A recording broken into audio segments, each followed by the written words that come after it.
Praise the lord. ఈరోజు దేవుని వాగ్దానము, నిశ్చయముగా నీ దుర్దశను నీవు మరచెదవు, దాటిపోయిన పారు నీటిని జ్ఞాపకము చేసుకొనున్నట్లు నీవు దానిని జ్ఞాపకము చేసుకొనేదవు. యోబు గ్రంథము 11వ అధ్యాయము 16వ వచనము.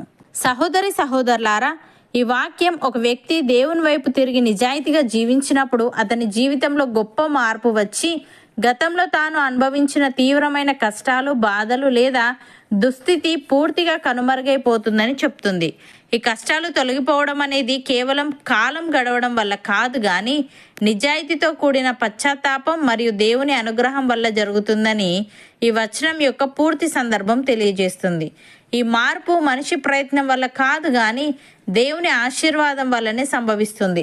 ఉదాహరణకు, ఒక స్త్రీ చాలా సంవత్సరాలు పిల్లలు లేక మానసిక వేదన, లోకనిందలు, నిరాశతో బాధపడింది. ఆమె జీవితంలో ఆ దుఃఖమే ప్రధానంగా ఉండేది. కానీ దేవుడు ఆమెను ఆశీర్వదించి ఆమెకు ఒక బిడ్డను ప్రసాదించాడు.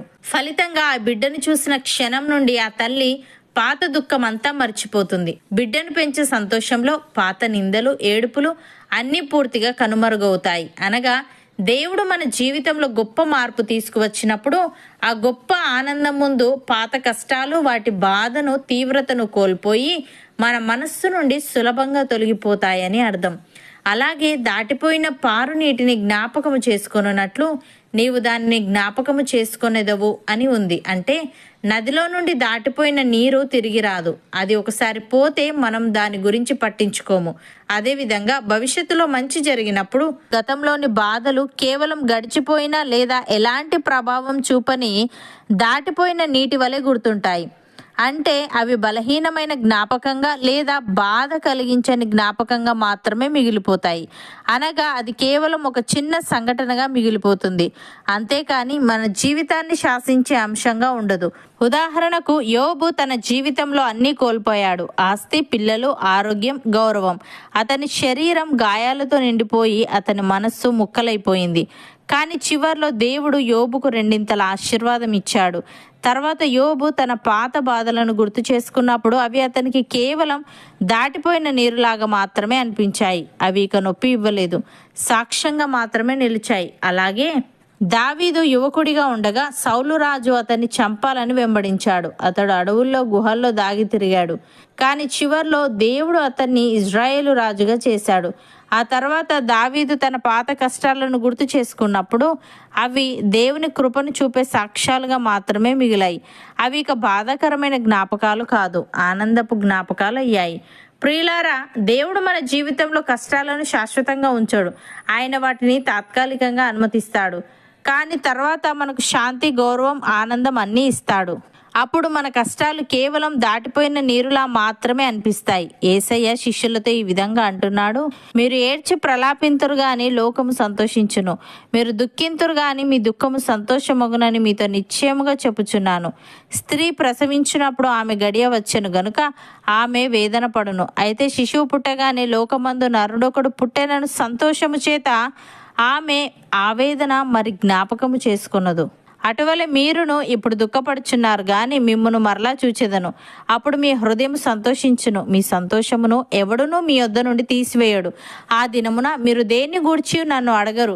మీరు తండ్రిని నా పేరట ఏమి అడిగినను ఆయన మీకు అనుగ్రహించునని మీతో నిశ్చయముగా చెప్పుచున్నాను అని. సహోదరి సహోదరులారా, ఆ దినమున మీరు ఇలాగందురు: యెహోవా, నీవు నా మీద కోపపడితివి, నీ కోపము చల్లారెను, నిన్ను స్తుతించుచున్నాను. నీవు నన్ను ఆదరించి ఉన్నావు. ఇదిగో నా రక్షణకు కారణభూతుడగు దేవుడు, నేను భయపడక ఆయనను నమ్ముకొనుచున్నాను. యెహోవా, యెహోవాయే నాకు బలము, ఆయనే నా కీర్తన ఆస్పదము. ఆయన నాకు రక్షణాధారమాయను. కావున మీరు ఆనందపడి రక్షణాధారములైన బావులలో నుండి నీళ్లు చేదుకొందురు. ఆ దినమున మీరు ఇలాగందురు: యెహోవాను స్తుతించుడి, ఆయన నామమును ప్రకటించుడి, జనములలో ఆయన క్రియలను ప్రచురము చేయుడి, ఆయన నామము ఘనమైనదని జ్ఞాపకమునకు తెచ్చుకొనుడి.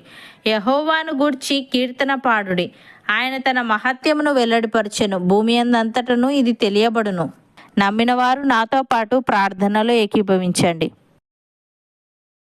పరిశుద్ధుడా, ప్రేమగల తండ్రి, నిశ్చయముగా మేము మా దుర్దశను మరచెదమని, దాటిపోయిన పారునీటిని జ్ఞాపకం చేసుకున్నట్లు మేము దానిని జ్ఞాపకం చేసుకునేదమని, మా కష్టాలు తొలగిపోవడం అనేది కేవలం కాలం గడవడం వల్ల కాదు కానీ నిజాయితీతో కూడిన పశ్చాత్తాపం మరియు నీ కృప వల్ల జరుగుతుందని తెలియజేశావు.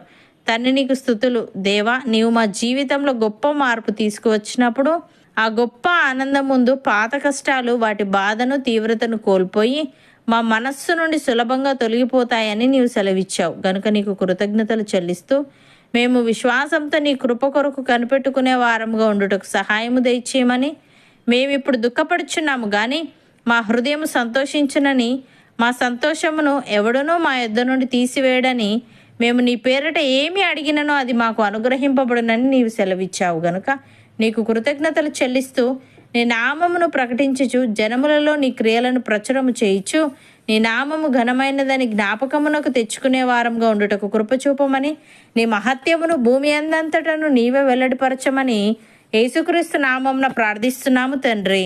ఆమెన్.